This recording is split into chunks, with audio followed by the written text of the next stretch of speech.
Je conduisais tard dans la nuit sur la route 17, une route déserte et peu fréquentée. Le noir était total, seulement interrompu par les phares de mon camion qui perçaient l'obscurité. Le silence pesant était seulement troublé par le bruit constant du moteur et des pneus sur l'asphalte. Je n'avais pas de réseau sur mon téléphone, ce qui renforçait mon sentiment d'isolement. Après des heures de conduite sans interruption, j'ai senti une urgence pressante de m'arrêter pour uriner. J'ai repéré une sortie de terre et de gravier sur le bord de la route, un chemin que je savais utilisable seulement pendant quelques mois de l'année. Sans réfléchir, j'ai décidé de m'y engager. Je me suis garé et ai coupé le moteur, plongeant instantanément l'endroit dans un silence assourdissant. J'ai sauté hors de la cabine, sentant la fraîcheur de la nuit sur ma peau. Tandis que je me dirigeais vers l'arrière du camion, j'ai observé les alentours, notant l'obscurité totale et l'absence de toute lumière urbaine. C'était un véritable désert, à des kilomètres de toute ville. Je m'éloignais du camion, profitant du moment pour étirer mes jambes engourdies par la longue route. C'est alors que je l'ai vu. Une silhouette sombre, marchant lentement le long de la route, presque imperceptible dans la nuit. Mon cœur a sauté un battement. Qui pouvait bien se trouver ici, à cette heure tardive, au milieu de nulle part? Je me suis figé, essayant de comprendre ce que je voyais. La figure semblait avancer d'un pas traînant, sa démarche presque éthérée.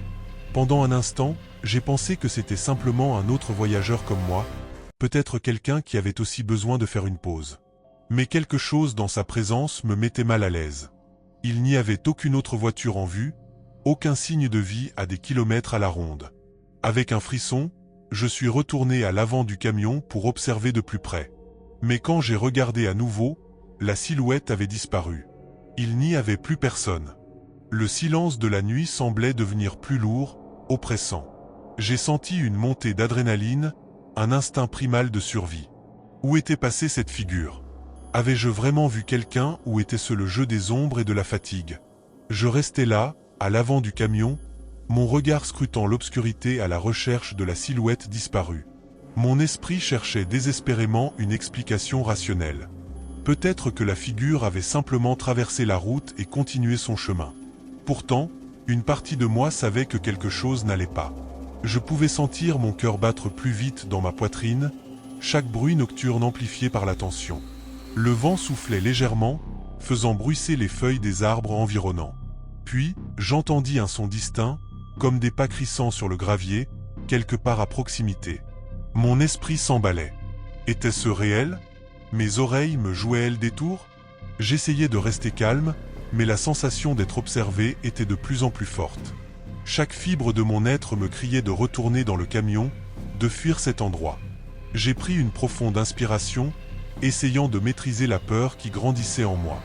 J'ai jeté un dernier coup d'œil autour de moi, espérant apercevoir quelque chose, n'importe quoi, qui confirmerait que je n'étais pas en train de perdre la tête. Mais il n'y avait rien, seulement l'obscurité et le silence oppressant de la nuit. Le besoin de fuir était devenu irrésistible. Mon instinct de survie prenait le dessus. J'ai tourné les talons et me suis précipité vers le camion, mes pieds trébuchant sur le gravier inégal. Mon cœur battait à tout rompre, chaque pas résonnant comme un tambour dans le silence de la nuit. Le camion était là, mon seul refuge contre l'inconnu. J'ai ressenti une montée d'adrénaline en atteignant enfin la porte. Mes mains tremblaient en fouillant mes poches à la recherche des clés. Chaque seconde semblait s'étirer à l'infini, mon esprit imaginant des horreurs se cachant dans l'ombre. J'ai enfin réussi à sortir les clés, les enfonçant avec précipitation dans la serrure. Je me suis engouffré à l'intérieur, claquant la porte derrière moi et verrouillant tous les loquets. Ma respiration était haletante, mes yeux fixés sur l'obscurité à l'extérieur, guettant le moindre mouvement. En mettant le contact, le moteur rugit à la vie, rompant le silence oppressant. J'ai appuyé sur l'accélérateur, mes mains crispées sur le volant, et je suis parti en trombe, laissant derrière moi cet endroit maudit. Le sentiment d'urgence ne me quittait pas, comme si quelque chose ou quelqu'un pouvait surgir à tout moment de l'obscurité pour me rattraper. En m'éloignant de cet endroit sinistre, je commençais à retrouver mon souffle, mais mon esprit restait tourmenté. Les questions tournaient en boucle. Qui ou quoi avais-je vu sur cette route? Était-ce une simple hallucination due à la fatigue, ou quelque chose de bien plus sinistre? Alors que je roulais à vive allure sur la route déserte, je ne pouvais m'empêcher de jeter des coups d'œil furtifs dans les rétroviseurs, craignant de voir apparaître cette silhouette dans l'obscurité derrière moi. Les minutes passaient, et progressivement, la tension commençait à diminuer, remplacée par une réflexion sombre. Je me demandais combien de fois des voyageurs comme moi avaient pu faire face à des situations similaires, seuls, vulnérables sur des routes isolées. Ce sentiment de peur primitive, de menace invisible, était quelque chose que je n'oublierai jamais. En repensant à cette nuit, une chose était claire. Je ne m'arrêterai plus jamais sur une route aussi isolée, et je conseillerais à quiconque de faire de même. La sécurité d'une aire de repos éclairée et fréquentée valait bien mieux que le risque de rencontrer l'inconnu dans l'obscurité. Je voulais partager cette expérience pour mettre en garde ceux qui, comme moi, pourraient être tentés de s'aventurer dans des lieux déserts à des heures tardives. La route 17 resterait à jamais gravée dans ma mémoire, un rappel constant des dangers qui peuvent se cacher dans les ténèbres. Avant de passer à la prochaine histoire, si vous avez aimé la première, merci de laisser un like pour aider à la promotion de la chaîne, et abonnez-vous pour plus d'histoires comme celle-ci. 2006, je conduisais une plateforme chargée de matériaux de construction à travers la campagne du Tennessee. C'était une journée longue et fatigante, et je me dirigeais vers ma destination quelque part entre Memphis et Nashville, près de la jonction des frontières des États du Mississippi, de l'Alabama et du Tennessee. Après avoir récupéré la cargaison, des plaques de plâtre, des matériaux de toiture, je ne me souviens plus exactement, mais tout était bien emballé en caisse, j'avais pris soin d'attacher la bâche et de sécuriser la charge. J'avais utilisé des protège-courroies pour m'assurer que tout restait en place. La route était déserte, une simple voie à 2 pistes serpentant à travers une forêt dense. Il n'y avait aucun signe de civilisation à des kilomètres à la ronde, juste moi, mon camion, et l'immensité sombre de la nature environnante. C'était le genre de solitude qui vous fait vraiment sentir la distance de tout. Après avoir roulé environ 5 miles, j'ai remarqué que la bâche balançait au vent, menaçant de se détacher. Je n'avais pas d'autre choix que de m'arrêter pour la fixer correctement. J'ai trouvé un large accotement sur le côté de la route, un endroit assez sûr pour m'arrêter et faire les ajustements nécessaires. Je me suis garé, coupé le moteur et descendu du camion. La nuit était sombre et silencieuse, le genre de silence oppressant qui vous fait apprécier même le bruit de vos propres pas sur le gravier. Je me suis mis au travail, défaisant toutes les sangles élastiques, tirant la bâche et la déroulant à nouveau sur la cargaison. En montant sur la plateforme pour mieux ajuster la bâche, j'ai soudain remarqué une silhouette à distance. Un homme marchait le long de la même route, venant dans ma direction. Au début, je n'y ai pas trop pensé, me disant que c'était probablement un voyageur comme moi. Mais quelque chose dans sa démarche m'a fait lever la tête plus souvent que nécessaire, surveillant ses mouvements avec une vigilance croissante. Alors que je continuais à ajuster la bâche, l'homme se rapprochait de plus en plus. J'ai commencé à faire attention à lui, car il marchait dans ma direction. Sa présence m'inquiétait, et je ne pouvais pas m'empêcher de le surveiller de plus en plus attentivement. Lorsque l'homme est arrivé près de moi, j'ai remarqué ses cheveux coupés en mulet, mais de manière très irrégulière, comme s'il avait tenté de se couper les cheveux lui-même et avait abandonné en cours de route. Ses yeux étaient vides, presque éteints, comme s'il était là sans vraiment l'être. Il est venu se tenir à côté de moi, et après un moment, il a dit d'une voix monotone, « J'ai une longue marche devant moi ». J'ai répondu que je ne pouvais pas lui offrir de transport, car nous étions au milieu de nulle part. Il a hoché la tête en signe d'acceptation, puis a commencé à s'éloigner. Mais alors qu'il se dirigeait vers la porte du conducteur de mon camion, il s'est arrêté, s'est retourné vers moi et a répété « J'ai une longue marche devant moi ». Cette répétition m'a mis encore plus mal à l'aise. J'ai pris ma barre de guinche, un outil en métal solide, et l'ai posé près de moi, juste au cas où. Je l'observais attentivement, inquiet de ses intentions et de la façon dont il pourrait réagir. L'homme a continué à marcher autour du camion, et je restais de plus en plus tendu. Tandis que je finissais de fixer les dernières sangles élastiques, je gardais un œil sur lui.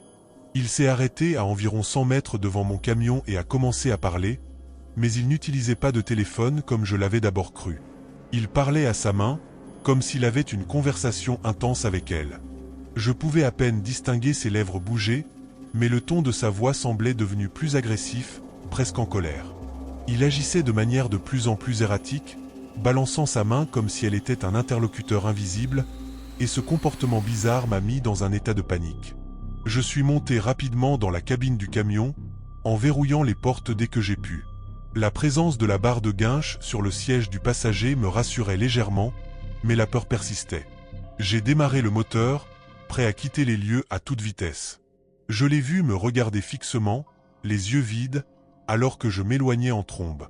En regardant dans le rétroviseur, je l'ai vu se tenir là, toujours immobile, la main toujours en train de gesticuler. Une fois que j'ai atteint la vitesse de croisière, j'ai jeté un dernier coup d'œil dans le rétroviseur, et il n'y avait plus personne. La route derrière moi était maintenant aussi vide que l'obscurité environnante. Alors que je m'éloignais de cet endroit sinistre, ma respiration commençait à se calmer un peu, mais mon esprit était encore en ébullition. J'avais le cœur qui battait la chamade, et je me demandais ce qui aurait pu se passer si je n'avais pas réagi aussi vite. En roulant, je jetais régulièrement des coups d'œil dans le rétroviseur pour m'assurer que l'homme ne me suivait pas. Le fait de le voir encore là, les yeux vides et la main agitée, me donnait des frissons. Ce genre de situation est le genre de choses que l'on ne souhaite jamais vivre, et je savais que cette expérience allait me hanter pendant longtemps.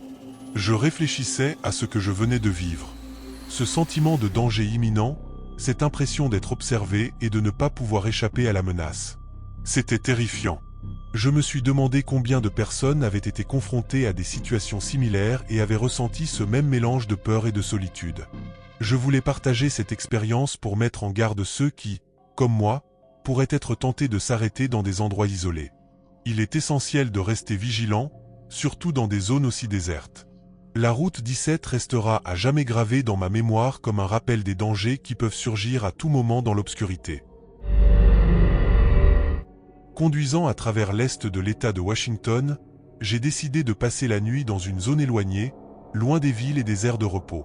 La route que j'empruntais était déserte, et je savais qu'il y avait des grandes étendues de terre, à environ 40 miles les unes des autres, où je pourrais me garer en toute sécurité.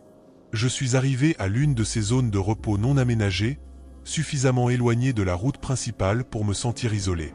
Le paysage autour de moi était plongé dans l'obscurité, seulement éclairé par les phares de mon camion. J'ai fermé les persiennes et me suis installé dans le camion pour regarder quelque chose sur mon téléphone. C'était un moment de calme après une longue journée de conduite, et je pensais que c'était le moyen idéal de finir la journée. Environ 1 heure après m'être installé, alors que je regardais mon téléphone, j'ai entendu un bruit étrange. Quelqu'un essayait d'ouvrir la porte du conducteur. Au début, je n'y ai pas prêté beaucoup d'attention, pensant que c'était peut-être le vent ou un bruit extérieur. Mais alors, j'ai entendu le même bruit venant de la porte passager. Je me suis levé en hâte pour jeter un coup d'œil à travers les rideaux. En scrutant la fenêtre du conducteur dans l'obscurité, je n'ai vu personne. J'ai allumé les phares du camion, espérant que cela me permettrait de voir si quelqu'un était là. J'étais déjà assez effrayé, alors je n'ai pas osé ouvrir les rideaux complètement, préférant plutôt observer à travers les interstices. Malgré la lumière, il n'y avait personne en vue et aucun véhicule garé à proximité. Alors que je terminais de sécuriser les sangles de la bâche, le bruit étrange a repris. Cette fois, il semblait que quelqu'un essayait d'ouvrir les aérations du dortoir. Les poignées de porte recommençaient à cliqueter, et je sentais le camion se mouvoir légèrement, comme si quelqu'un était en train de monter dessus. Mon anxiété est montée en flèche. J'ai pris ma barre de guinche et l'ai posée près de moi pour être prêt à toute éventualité. J'ai appuyé sur le petit bouton d'alarme du dortoir dans l'espoir de faire fuir l'intrus. Malheureusement, cela n'a fait qu'intensifier le bruit des poignées de porte, des doigts frappant contre les fenêtres et le châssis du camion, ainsi que le grincement de la suspension. Le bruit était devenu assourdissant, et je me sentais de plus en plus piégé et vulnérable. Puis, tout à coup, le bruit a cessé. Un silence lourd a envahi le camion, interrompu seulement par le battement de mon cœur et ma respiration saccadée. J'étais sur le qui-vive, attendant avec anxiété que quelque chose se passe de nouveau. Peu après, j'ai entendu le ronronnement d'un autre camion approchant, puis il est passé près de moi. J'ai cru un instant que cela pouvait être un signe que l'intrus était parti. J'ai passé les heures suivantes à attendre, espérant que ce ne serait qu'un moment isolé et que la menace ne reviendrait pas. La tension était palpable, et le silence qui suivait était presque aussi inquiétant que les bruits que j'avais entendus auparavant. Au matin, j'ai enfin osé sortir du camion pour vérifier les dégâts. Mon cœur battait encore la chamade en pensant à ce que je pourrais découvrir.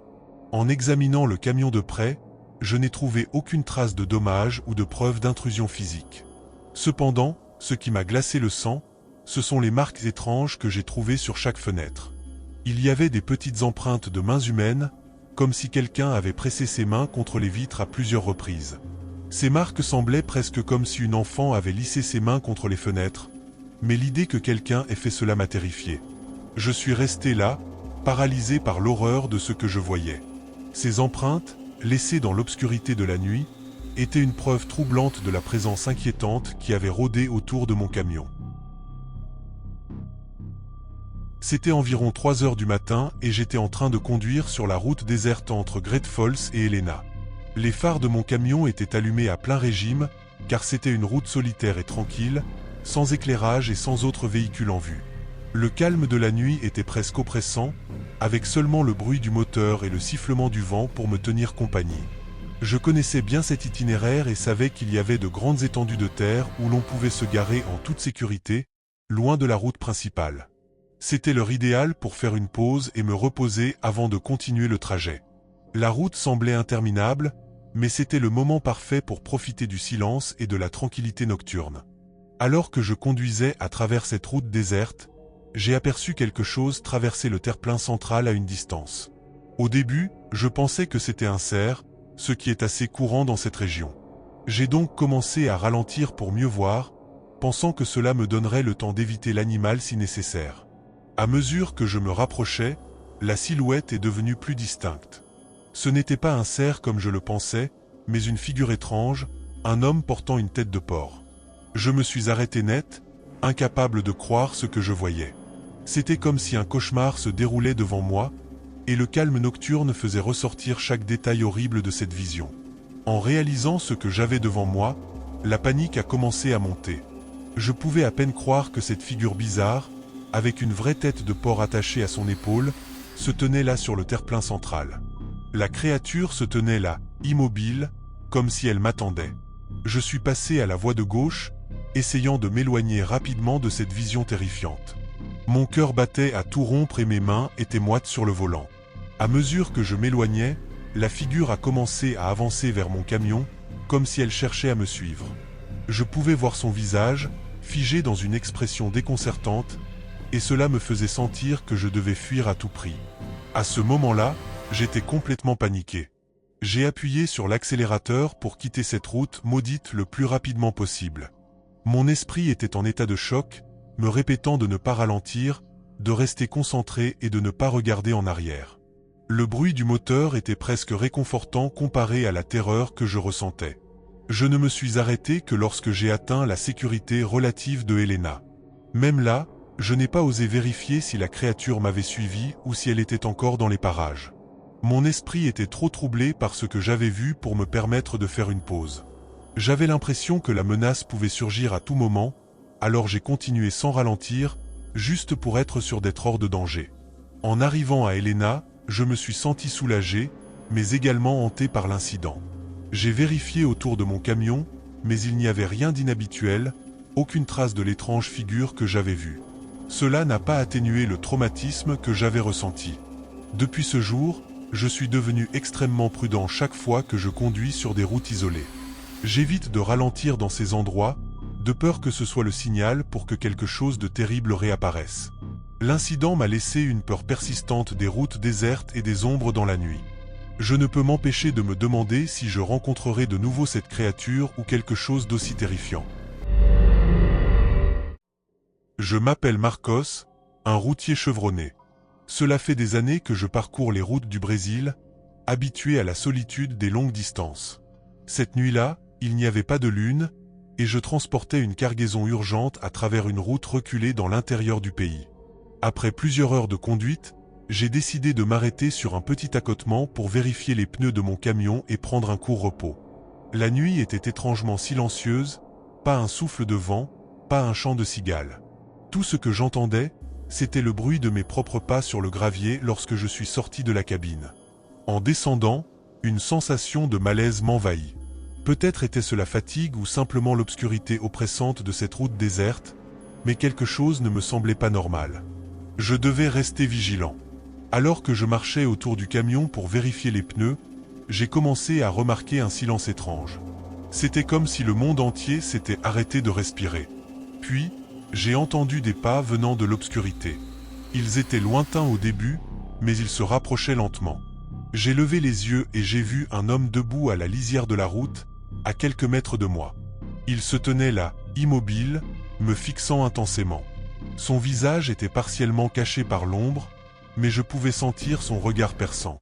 J'ai essayé de lui parler, de lui demander s'il avait besoin d'aide ou s'il était perdu. Mais il n'a pas répondu. Il est resté silencieux, comme une statue, me regardant sans un mot. Un frisson glacé m'a parcouru l'échine. Sentant une montée de panique, je me suis dirigé rapidement vers ma cabine, mon cœur battant la chamade. J'ai verrouillé les portes derrière moi et j'ai jeté un coup d'œil dehors, mais l'homme n'avait pas bougé. Il continuait à me fixer, et une partie de moi savait que cette nuit ne se déroulerait pas comme les autres. Assis dans ma cabine, j'essayais de reprendre mon calme, mais quelque chose n'allait pas. Les minutes passaient et l'homme restait là, figé comme une ombre sinistre. Puis, à travers le silence oppressant, j'ai entendu un bruit. Un grattement lent et méthodique contre la paroi de mon camion. Mon souffle s'est arrêté. Je regardais autour de moi, cherchant la source du bruit, mais il semblait provenir de partout et de nulle part à la fois. Les grattements se transformèrent en coups, d'abord doux, puis de plus en plus forts, comme si quelqu'un essayait désespérément d'entrer. Mon cœur battait à tout rompre, et la peur s'emparait de moi. J'ai allumé les phares du camion, espérant effrayer l'intrus. Les faisceaux lumineux ont percé la nuit noire, mais il n'y avait personne. Pourtant, les coups continuaient, rythmés et terrifiants. C'est alors que j'ai aperçu des ombres se mouvant autour du camion, glissant rapidement hors de ma vue dès que je tentais de les regarder directement. Elles semblaient jouer avec mes nerfs, me rendant chaque seconde plus difficile à supporter. Mon esprit était en proie à la panique, et je savais que je devais faire quelque chose avant de perdre complètement le contrôle. Pris de panique, j'ai allumé le moteur du camion et appuyé sur l'accélérateur. Je devais quitter cet endroit. Alors que je roulais à toute vitesse, les coups et les grattements s'intensifiaient, comme si quelque chose essayait de s'accrocher à moi. Mon esprit était un tourbillon de terreur et de confusion. À chaque virage, je jetais des regards rapides dans mes rétroviseurs, espérant que l'homme avait disparu. Mais non, il apparaissait encore et encore sur la route devant moi, de plus en plus proche à chaque fois. Ses yeux brillaient d'une manière inquiétante dans la lumière de mes phares. Je n'arrivais pas à comprendre comment il pouvait se déplacer si rapidement et réapparaître toujours devant moi. La route semblait interminable, se prolongeant à l'infini dans l'obscurité. J'avais perdu toute notion du temps et de la distance. C'était comme si j'étais coincé dans un cauchemar sans fin, la route s'étirant devant moi sans la moindre indication de répit.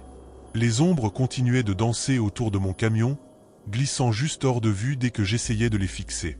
Le sentiment d'être traqué et piégé s'intensifiait. Mon cœur battait furieusement, et je pouvais sentir la sueur froide couler dans mon dos. Il fallait que je trouve une issue, et vite. Enfin, après ce qui m'a semblé une éternité, j'ai aperçu les lumières d'une petite ville à l'horizon. Avec un dernier effort de volonté, j'ai dirigé mon camion vers la ville et me suis précipité vers la première station de police que j'ai vue. J'ai sauté de la cabine et couru à l'intérieur, haletant et tremblant de peur. À la station, j'ai raconté mon histoire aux agents de police, espérant une explication rationnelle à ce que j'avais vécu. À ma grande surprise, ils m'ont dit que d'autres conducteurs avaient rapporté des rencontres similaires avec cet homme mystérieux sur cette même route. Pourtant, malgré leurs efforts, personne n'avait jamais réussi à identifier ou capturer cet étrange poursuivant. L'expérience m'a laissé profondément traumatisé. Chaque fois que je pensais à reprendre la route, une vague de peur me submergeait. Je ne pouvais m'empêcher de me demander si cet homme sinistre réapparaîtrait pour me hanter à nouveau. La tranquillité des longues routes que j'avais autrefois aimées était maintenant teintée d'une menace invisible mais omniprésente. Je me demande encore si je pourrais un jour retrouver la paix et la sécurité que je ressentais autrefois au volant de mon camion. Mais pour l'instant, chaque nuit sans lune me rappelle cette expérience terrifiante et me laisse avec une seule question. Serais-je toujours surveillé par cette présence sinistre ? Merci d'avoir regardé cette vidéo et d'avoir écouté ces histoires terrifiantes de conducteurs de camions. J'espère que vous avez eu autant de frissons que moi en les racontant. Si vous avez apprécié, n'oubliez pas de laisser un like pour soutenir la chaîne et montrer que vous voulez plus de récits aussi effrayants. Abonnez-vous à la chaîne pour ne manquer aucune de nos prochaines vidéos, où nous continuerons à explorer les mystères et les horreurs du monde réel à travers les yeux de ceux qui ont vécu des expériences vraiment troublantes. Et si vous avez votre propre histoire effrayante à partager, laissez-la dans les commentaires ou envoyez-la à nous pour peut-être la voir dans une prochaine vidéo. Votre soutien est essentiel pour nous, et nous avons hâte de vous retrouver pour d'autres récits captivants et terrifiants.